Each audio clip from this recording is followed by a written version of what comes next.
Hello guys, কেমন আছো তোমরা সবাই? আশা করি ভালো আছো।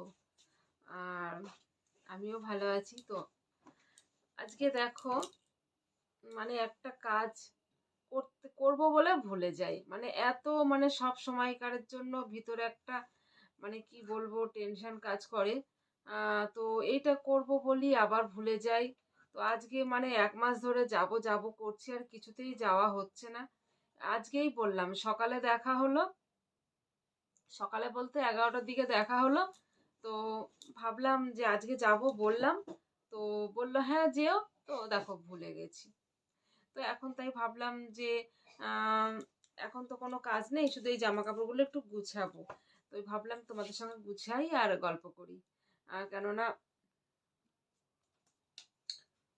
আর আমার দেখো ওটা খারাপ হয়ে গেছে, বারবার শুধু নেমে যাচ্ছে। যতবার আমি তুলছি না কেন ততবারই নেমে যাচ্ছে, ততবারই নেমে যাচ্ছে। তো টেনশনটা এই কারণেই যে আবার 17 এমা এই আলমারিতে কি লাগাচ্ছে সব? মুছো আগে, শুকিয়ে গেলে না ইয়ে হয়ে যাবে। এত দুষ্ট না, যা পাবে শোকেস আলমারিতে শুধু লাগিয়ে লাগিয়ে রেখে দেবে। তো আবার হচ্ছে 17 তারিখে, 17ই ফেব্রুয়ারি আবার যাব চেক আপে। তো সেটা নিয়ে একটু টেনশন করছি যে আবার কি, দেখো আবার টাইম হয়ে আসলো, আবার কি বলবে কি বলবে। এমনিতে যাই হোক, খাচ্ছি যাচ্ছি ইয়ে করছি, চেক আপটা নিয়ে একটু টেনশন হয়ে যায়, কি হবে কি হবে, একটা টেনশন থাকে ভিতরে। তারপরে আর টাকারও ব্যাপার থাকে। তো সেই সেই সব নিয়ে ভাবছি। তার মধ্যে আমার দেখেছো এত দুষ্টু দেখি সব। তো এত হচ্ছে টাকারও ব্যাপার থাকে। তো তারপরে আসল কাজটা করব কি, 1 মাস ধরে আমি বলছি আমার দুটো ব্লাউজ রয়েছে। তো ব্লাউজ দুটো বোট গলা ব্লাউজ। তো ব্লাউজ দুটো এত বড়, ওর দুটোকে আবার নতুন করে সেলাই করে ছোট করতে হবে। তো আমি বললাম যে আমাদের এখানে একটা মেয়ে করে, সেলাই করে। তো ওকে বললাম যে হচ্ছে সেলাই করবো, বললো হ্যাঁ যেও।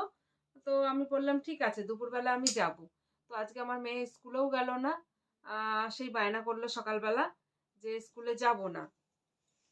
তো বললাম ঠিক আছে, যেতে হবে না। তো সকাল 11:30টার মধ্যে আমার সমস্ত কাজ কমপ্লিট, খাওয়া মাজা ঘাসা স্নান টান সব কমপ্লিট। তো শুয়েছিলাম। তো ভাবলাম এখন তো প্রায় 11:30 বাজে, এখন আর যাবো না। ও বললো দুপুরের দিকে যেও। তো দুপুরের দিকে যাব। তো তারপরে বললাম তাহলে একটু ঘুমাই, কেননা রাতের বেলা ঠিকঠাক ঘুম হয় না। এমনি কালকেও লাইভ করে অনেক রাতে ঘুমিয়েছি, তো একটু ঘুমাই। তো তাই বলে ঘুমিয়েছি, তো দুপুরবেলা যাব। তো ঘুম থেকে উঠে খাওয়া দাওয়া করতে করতে সেই 4টে। তো 4টের সময় ওকে পড়তে দিয়ে আসলাম, তখন গেলাম রিলস বানাতে। তখন কি আর যাওয়া যায় কাউরি বাড়ি বলো? ব্লাউজ দুটো 1 বছর ধরে পরে আছে, 1 বছর ধরে আমি আজ পর্যন্ত অঙ্গে দিতে পারলাম না। এবার গায়ে এক একটা হাত এবার এত বড় বড় হয়েছে, এত বড় বড়। আমার তিনখানা না হলেও দুখানা হাত ঢুকবে। তো এবার তারপরে অনেক বড় হয়ে গেছে। তো ভাবলাম যে একটু গিয়ে ওখানে বসে থেকে গায়ে দিয়ে দেখে একটু সেলাই করব, একটু ফিটিংস করব। সেটা আর হলো না। এতটা সব সময়কার জন্য টেনশন, সব সময়কার জন্য চিন্তা ভাবনা, আর ভাল লাগে না। তো এখন এই যে খাওয়া দাওয়া করবো রাতের বেলা, মেয়েকে খাওয়াবো, ওকে আবার খাইয়ে তাড়াতাড়ি করে ব্রাশ ট্রাশ করাতে হবে, না দাঁতে ব্যথা করছে। তো তারপরে নিজেও খাওয়া দাওয়া করব।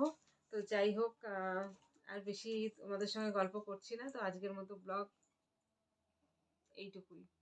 সবাই ভালো থেকো। বাই।